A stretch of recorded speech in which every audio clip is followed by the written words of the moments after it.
Hey there, fellow wanderers of the internet. Ever wondered where everyone's been disappearing to lately? No, it's not some secret alien abduction program, though that'd make for an interesting video. Today, we're diving into the top 11 states that are losing population faster than you can say I'm out of here. So grab your snacks, sit back, and let's count down the states where people are packing up and hitting the road. You won't believe why some folks are ditching these spots. Number 11, Pennsylvania. Kicking off our list at number 11, we've got Pennsylvania. The Keystone State, one of the original 13 colonies, established way back in 1787. It's got history, cheesesteaks, and the Liberty Bell. So why on earth are people leaving? Well, here's the thing. Those charming cobblestone streets and rustic barns don't exactly scream future-proof. The economy here is a bit like your old car. Still runs, but you never know when it might give up on you. With industries like coal mining taking a nosedive, job opportunities are drying up faster than your hands in winter. And let's not forget those freezing winters. If you're tired of shoveling snow and scraping ice off your car, heading south starts to look pretty appealing. Number 10, Mississippi. Next up we have Mississippi, established in 1817. Known for its blues music, magnolia trees, and, well, not much else lately. The Magnolia State saw a 3% drop in population in 2023. Now why is that? Let's just say Mississippi has a bit of a reputation problem. The economy is sluggish, healthcare ranks near the bottom, and the education system, let's just say it's not winning any gold stars. Add in the sweltering summers, where it feels like the air is trying to smother you. And you've got a recipe for people saying, y'all can have this, I'm out of here. Number 9, Rhode Island. Rhode Island, the smallest state in the Union, established in 1790, comes in at number 9. It might be tiny, but it's mighty, in losing people, that is.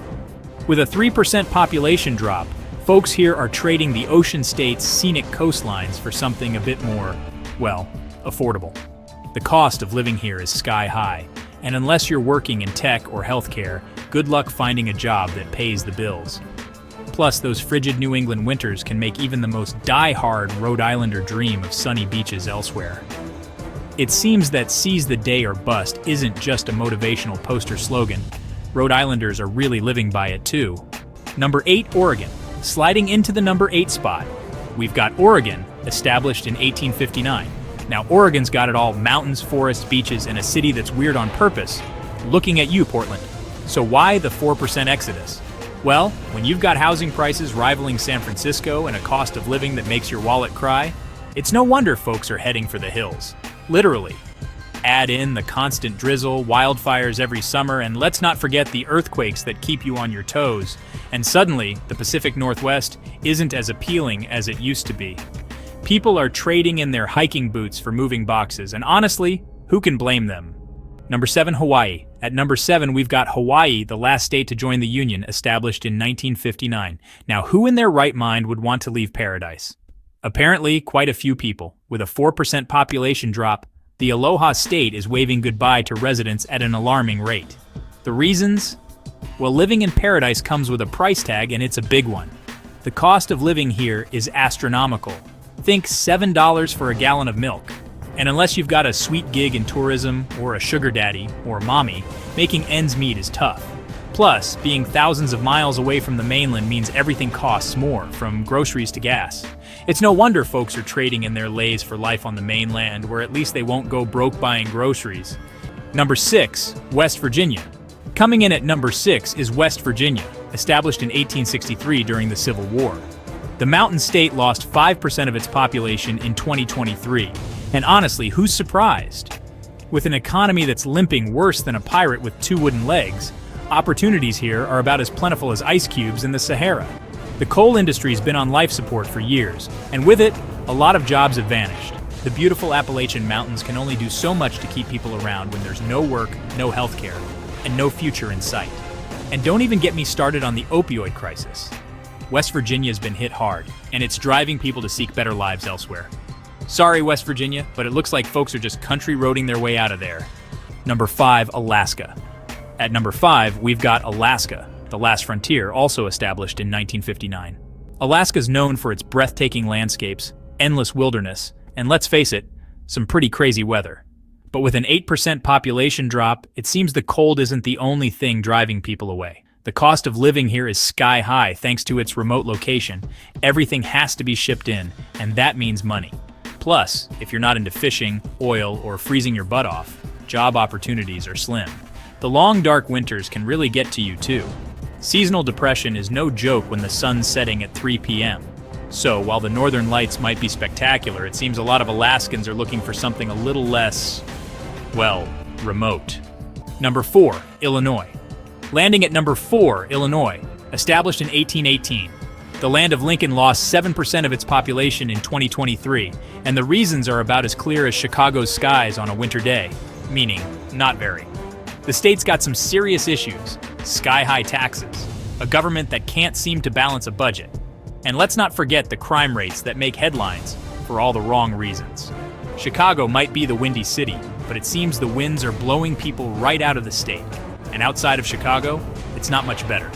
Rural areas are struggling, and jobs are scarce. People are fed up, and they're packing their bags, leaving Illinois to figure out how to fix itself without them. Number 3, California.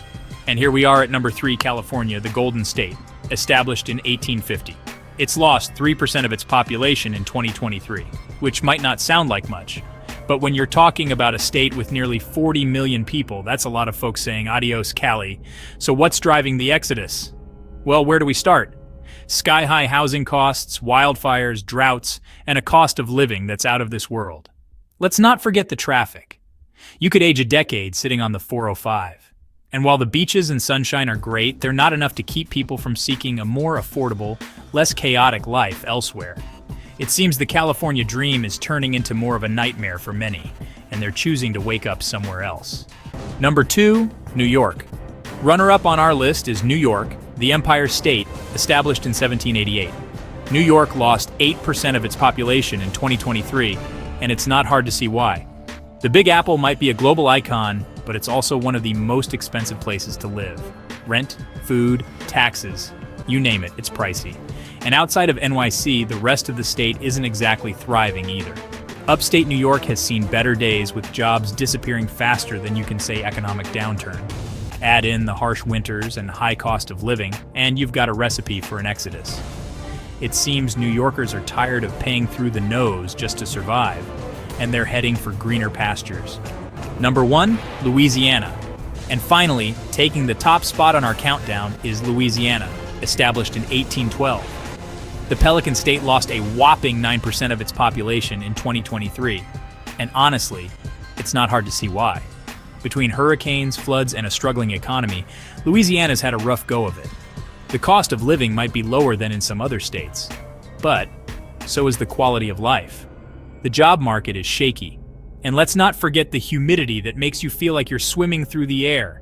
And while the food is amazing, hello, gumbo and beignets, it's not enough to keep people from seeking a more stable, less disaster-prone life elsewhere. Sorry, Louisiana, but it looks like folks are trading in the jazz and jambalaya for something a little less damp and unpredictable. The allure of Mardi Gras only goes so far when you're constantly worrying about the next big storm. It seems the bayous aren't enough to keep people around when the future looks as murky as the Mississippi River.